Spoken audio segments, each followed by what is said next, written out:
À un moment donné, faut bien que quelqu'un se salisse les mains. Man of Steel est un film ultra surcoté. Henry Cavill, je l'adore, vraiment. Mais est-ce que pour autant, ça fait de Man of Steel un bon film? La réponse est non. Mais avant de continuer, n'oubliez pas de vous abonner pour rien louper des prochaines vidéos. Premièrement, on s'écarte complètement de ce qu'est le personnage de Superman. Alors oui, c'est un dieu, il écrase tout sur son passage. Ah ça oui, on va en parler. Mais Superman, il sauve des gens à la base. C'est un héros. Sauf que Man of Steel, c'est comment faire un film de super-héros sans cœur, motivé par une seule chose, tout détruire. Non, puis le gars, il passe tout le film à avoir un air dépressif. Il passe son temps à chercher sa place, parce que l'écriture n'est pas bonne. Il se revendique américain du Kansas depuis 33 ans, mais dès qu'il rencontre la police pour la première fois, il leur demande s'il peut vraiment se fier aux humains.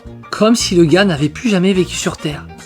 Oh, il découvre la forteresse de solitude, enfin, le vaisseau de son père, ou le vaisseau d'un kryptonien. Au passage, éclataxe la forteresse. Il découvre que son emblème veut dire espoir. Il prend son costume, il rencontre Lois Lane, il parle avec elle au commissariat, elle fait « Waouh, joli votre S, ça veut dire quoi ?» Et le mec, comme s'il avait toujours vécu sur Krypton alors qu'il vient juste de découvrir, lui fait en réalité, ce n'est pas un S. Mais en fait, il le dit avec une certaine condescendance qui ne colle pas avec le personnage qui vient juste de découvrir d'où il vient. Il ne connaît pas Krypton. Ça fait 33 ans qu'il est terrien. Et à ce moment-là, on a l'impression d'avoir un mec qui justement a oublié qu'il était terrien.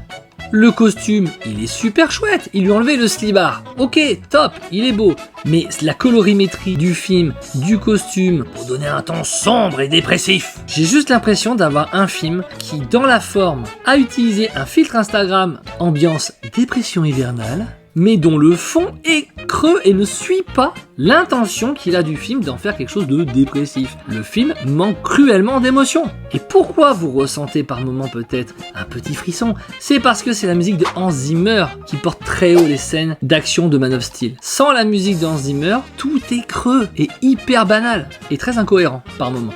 On a quand même un Jonathan Kent qui pense que sauver des gens, c'est optionnel. What?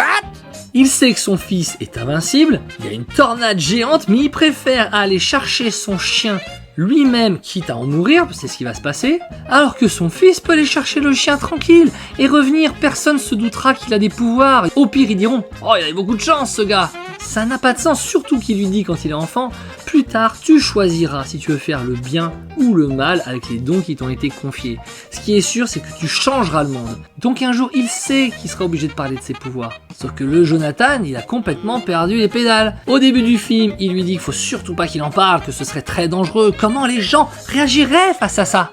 Ensuite, il lui dit ce que je viens de vous dire. Et puis, quand il y a une tornade qui arrive, il va y laisser les plumes. Il décide d'y aller, dire à son fils « Don't move Clark, celle-là elle est pour moi, c'est moi qui m'y colle. » Putain, mais je suis désolé, mais Superman, c'est pas que des bastons. Il y a un fond, il y a un propos, il y a une écriture.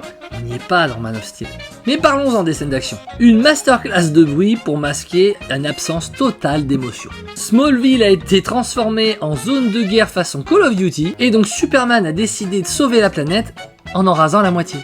À aucun moment, il ne se soucie de la vie humaine. Non, puis le gars, il a mis 33 ans à découvrir l'intégralité de ses pouvoirs. Zod, il arrive, le gars, en 1 heure, il a débloqué tous ses pouvoirs. Puis le moment où il se met à voler, mais stop! Oh là là, c'est pas possible.